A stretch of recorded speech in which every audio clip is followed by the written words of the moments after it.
আমাকে ভরসা করে তার রাজ্যের দায়ভার দিয়েছেন, কিন্তু আমি কিছুই করতে পারছি না। এখন আমাকে মহারাজ ডেকেছেন, আমি কি জবাব দেব? আমার রাজ্যে এখনো কোনো কিছু করতে পারিনি, সব টাকা আত্মসাৎ করে গেছি।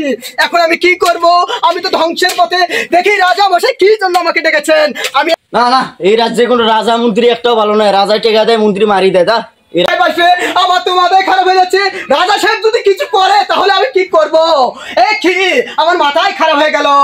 মন্ত্রী আজকে মহারাজ আপনি এসে গেছেন। মহারাজ তোমাকে এত বড় দায়িত্ব দিলাম রাজ্যের, তুমি এই টাকা মারি খাও? না মহারাজ, আমি টাকা পয়সা মারি খাইনি মহারাজ। আমি শুধু প্ল্যান করছিলাম বিদেশে যাব, কিন্তু দেখেন মহারাজ আমি প্রমাণ দিতেছি আমার ছেলের লঙ্গি। মহারাজ তুমি বিদেশে চলে যাচ্ছ? না মহারাজ, আমার ভুল হয়েছে মহারাজ, আমাকে মাফ করে দেন। আমি এসব করিনি মহারাজ। এই রাজ্য থেকে তোমাকে এক্ষুনি চলে যেতে হবে। না মহারাজ, আমাকে ক্ষমা করে দিন। না মহারাজ, এখন আমি কি করব?